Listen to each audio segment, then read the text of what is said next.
I welcome you to this amazing platform. Thank you for joining us once again. Remember, this is Biafra Exodus Hard Talk TV, a platform where we bring you information on what is happening in the contraption called Nigeria. We bring you information coming directly from the Prime Minister, Mazi Simon Ekpa. And we bring you information that has to do with the restoration of independent state of Biafra live on this very platform. I'm going to share with you the question and answer section of the Prime Minister of Biafra, Republic Government in Exile, Mazi Simon Ekpa, and Commander-in-Chief of the Armed Forces of Biafra. Question and answer section on Twitter Space just yesterday. Watch closely and you will understand what is going on, and you're going to be glad you did. A lot of questions that has to do with the Biafran people have answered. So many of these questions are the questions that you yourself is asking. So pay attention from beginning to end. You'll be glad you did. Let's watch.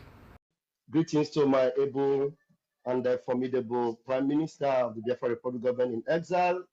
My Prime Minister, I greet you, sir. You're welcome. So, fellow Biafrans, as we're here, like you just said, the Prime Minister said, without further ado, I want you to raise up your hands and come up with questions, especially those engaging questions. And please, not time for accolades. We are here for serious business. Come here and ask questions. I know you appreciate what the PM is doing, but right now PM wants to engage you. Let's come and let the world know what we're doing, and let them know that we are not going to relent until we get to El Dorado. Please, I'm going to take the very first hand up here. Rage and Fury, please come up with your question. Very quick, 60 seconds. Thank you. All right, thank you very much, my dear brother. My name is Rage and Fury, and special greetings to my Prime Minister, His Excellency, Prime Minister Simon Ekpa. Your mic is so noisy. I don't know. Okay, can I be heard? Avoid the noise. Your mic is very noisy. We're not getting you. Coming out all right now? All right, better, please. Okay, thank you very much. So my special greetings to the Prime Minister, the Biafra Prime Minister, the man I call the Ebrara. My question is a very short one, sir. I think 2 days ago or a day ago, you posted a video on your X page where a son went. His father was so angry with him about joining the military because the military killed his wife, the mother of the child, and the father went further to disown that child. So my question is, sir, is there any consideration about the security of that man? Because we know how these people operate. Because the man went further to say that if the boy wanted to, this boy now, he can go and collaborate with his colleagues, you understand, and come and kill that father. So I don't know if there's any consideration concerning the security of that Biafran father, sir. That is my question. Thank you very much. Every Biafran is secured in Biafra land, and as a government in exile, and both proxy government or de facto government in the homeland, we make sure that every Biafran is secured to the best of our ability. So everyone is secured. It is not just about him. You think that 50 million Biafrans who voted are not in the same shoe with the man? What is the difference between 50 million people who have voted for the Biafra self-referendum and the man who spoke about his son joining the Biafra army? That is no different. Everybody in Biafra land remain very, very, under threat by Nigeria state. So it is not just about him or any other person that I have shown on the video. And that is the reason why you see the people that were killed in Obaro yesterday. You think they have committed any crime differently? No. The only reason they killed them is because they came there and they saw them and they know that these are Biafra and they killed them. And they are not different from other people who have done in the past. So we are not just singling out the man because he said so. Everyone who is a Biafran is a target and a threat and target of attack by the Nigeria state. So we provide security for everybody. And of course, sometimes they succeed, sometimes they will not succeed. But just like our leader said, they will kill us, we will kill them. At the end, Biafra will come. Thank you. All right, thank you very much, sir. Thank you. Yeah, thank you. Thank you, our PM, sir. Those of you that entered the room and you didn't raise your hands, somebody will enter after you and then raise hands and will be called. So raise your hands if you want to be called. Escoban, please, your hand is up. Bring your question very quickly, please. Yeah. Good evening, Biafrans all over the world. Good evening, Prime Minister. Please, Prime Minister, I wanted to ask a question. as the Biafra Liberation Army and the resistance fighters are engaging the Nigeria terrorist bases, please, I want you to consider the fact that a lot of us Biafrans have our vehicles in those places, our important documents in those places that these people have seized. So, when the resistance fighters engage them, if it would be possible for them to just burn their, the Nigeria forces gadgets and leave the private, vehicles and all that, because these people are seizing a lot of vehicles these days. So that's what I wanted to bring to your concern. Thank you. You want to be like the man that during the war they interviewed him. What is the name again? Somebody should remind me the name. They interviewed him in Lagos, and he was concerned about his car. What is that car again? There's one sports car like that. One of these is Ben M1 or something. It was, it was. Is that Raphael? Is that Ben M1? I can't remember, sir. Okay, but you know the man I'm talking about, right? Yes, he was busy talking about the car he bought. That's exactly what you are talking. So what are you going to do with the Nigeria document at the end of the day, Biafra come? Where Biafra come? What are you going to do with the Nigeria document? I'm not talking about the documents, like the vehicles, like most of them are people's livelihood, all those kind of and things. And you think that in Biafra you're going to use those vehicles, adulterated vehicle that will cause accident? We have what we called MOT that is going to meet international standard. Many vehicles will be burned and destroyed.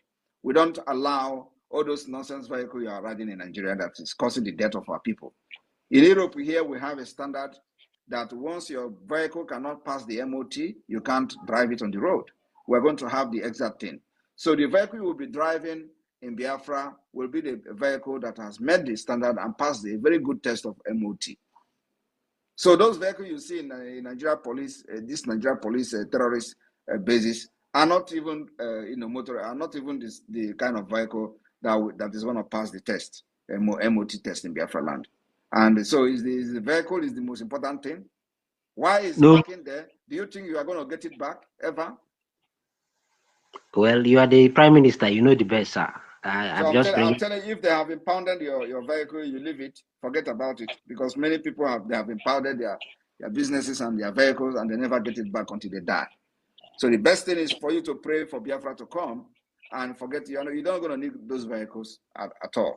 I think many of these vehicles that you are buying in Nigeria, their lifespan have actually ended in Europe and America.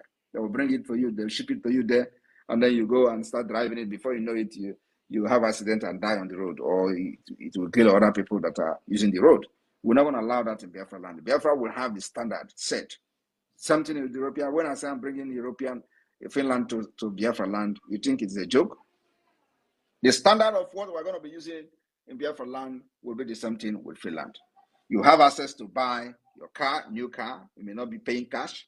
Going to be on credit base, just like what we do in Europe here. So don't worry about the nonsense car that you have in their possession. Thank you.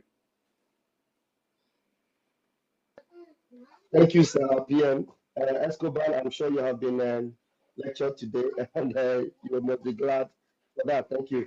All right, Triple MI, please unmute yourself. Yeah, thank you very much, my dear brother, Pastor Bam Bam Bam. Fellow Biafran, I greet you once again. My PM, His Excellency Mazi Simon Ekpa. Thank you very much for being there for your people. You are the God, you are the reason we are saying today, my brother. Carry on. I don't have much to say because everything you are doing, we are seeing it. Even the deaf is hearing the sound. The blind can see as well. My question is, having seen everything you are doing, it is quite clear that we are heading to our promised land. Now, I can't wait. All this the internal Edoakanon, because those people are still convincing our people at home, because when we put call through to tell them these people don't just waste your time on the people at home. We have 50 million votes already. I don't think I will dwell in wasting my time about people that you are talking about convincing. We don't need to convince anybody. 50 million votes is enough, and I don't think anybody is more than 50 million. And also, remember that, like I said, during the Finland declaration, there are 100 over 88. So you don't expect everybody to like you and to support what we're doing. Thank you. Thank you, sir. Ebon. That settles it. Thank you, my able PM, sir. Yeah, out of curiosity, I want to see the question you have. Josh, please. Even though your hand is not up, I'm curious just to hear you. Can you unmute yourself? Josh. Josh, can you unmute yourself? All right, you're not even ready. Louis John, unmute yourself and bring your question. Josh, Yeah. you have to go back to listening. Good evening, everybody. Good evening, His Excellency Simon. Please, the question I want to ask is based on what happened yesterday in Ogbak. I want to ask, please, is there no intelligence on ground to alert Biafra Liberation Army when those terrorists are coming so that they can do the needful to prevent what happened yesterday? Thank you. Thank you very much. We have warned our people that whenever you see these people, take to your heel and run from them. That is the only way. And many of them are listening, many of them are not listening.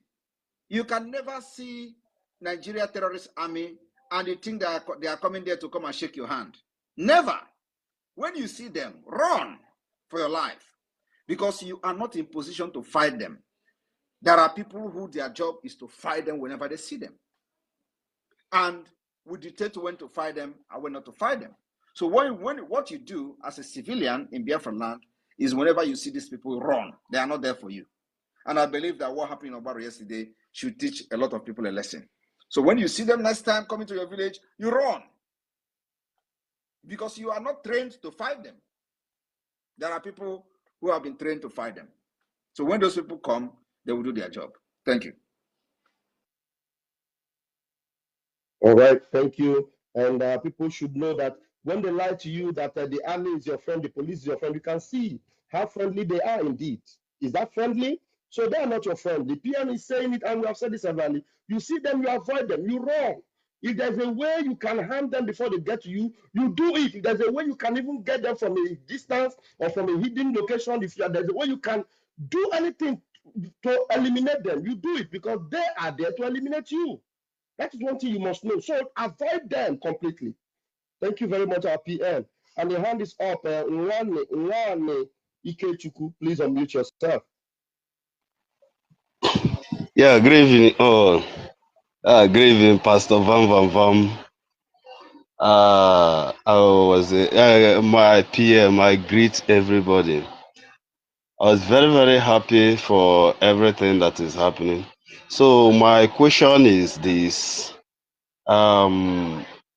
please, is there this thing we can you can create in a way because for what happened to that Abaro, is there anything we can have, you can create? Because everybody need to be a security now.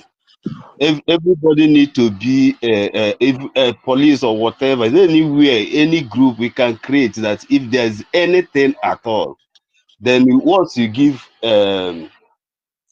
once they report to the whatever, the group or whatever, then they can come and rescue the people at the same time. Is there any group like that you can create for that kind of incident? Thank you. We have enough group. The only thing we need is more fund.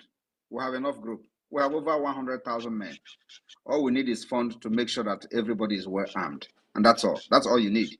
You can create all manner of group you want without arms. Providing arms for them, they are weak. Thank you. Thank you, Able PM. And then who else is in the room? You guys are not raising your hands. You come into the room, you just leave your hands down. Anyway, Mola, I'm gonna give you the privilege to take the mic. Mola Dicker. I don't know how to pronounce his name. Can you unmute yourself, Mola? Mola, can you please unmute yourself? Mola is not there. Not there. Okay. Auchi Innocent. Can you please unmute yourself? Good evening, everybody. Good evening, TM. My name is Abuchi Innocent. I am the true Lagos today. Can you change your location to a more quiet place so that we can hear you? Your mic is noisy. Probably you are in a very noisy place. Okay, let me change now. I'm trying to move now. Can you hear me better now? Just make sure you are in a quiet place. Yes, is it better a bit? Go ahead, please. Yeah, my question is there's something is bothering me, and I'm trying to get a way to get the right channel, but I couldn't able to get that. Okay, let me speak now. Maybe through this way I can get it. I am from Godomi Godo under illicit county. There's some issue regarding in my own community seriously, which I would like to be in touch by the Biafra government. But I couldn't have a way to know whom I could have direct the channel to because I don't suppose speaking it here. But based on I don't have a way, so I try to speak out so I can get the right person to channel the matter to. Thank you. So you don't have a way with all the media presence in the social media and all that. You don't have a way. Go and contact the media, and they were going to address your issues.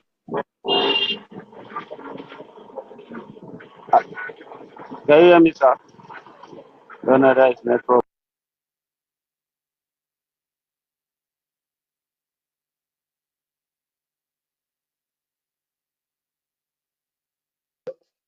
Josh, please go ahead and unmute yourself. Josh. Good evening, everybody. Right. Good evening, our Prime Minister. I will just go straight to the point. I want to know. Ever since I've been following this group for a month now, I haven't heard or seen any update about here, Ebony State. Everywhere is just calm. The military are intimidating the boys up and down. So I want to know if we have forgotten or the Prime Minister doesn't know that here exists. Ebonyi is not. That's my question. Ebonyi is not calm. Ebonyi is not calm, and that's not true. So if where you are, you think that the military is going to be eradicated and we're going to push them one day, there's something that takes time. So if it is not happening in your area, does not mean it's not going to happen in your area later on. Ebonyi State is not calm. A lot is happening, and when we decide to post what we want to post, we post it and you see. So anybody that tells you Ebonyi State is calm is a lie. Ebonyi State is not calm. All right. Thank you, sir. All right, thank you very much. Yoruba boy, unmute yourself. Let's hear you. Hope you're not a Fanja. Yoruba boy. Hi, good evening, everybody. I am Afoja. Yeah. How unwise Okay, can it be? I'm Afoja. Yeah. How unwise can it be for elderly people like you to gather here and discuss about what you're discussing about?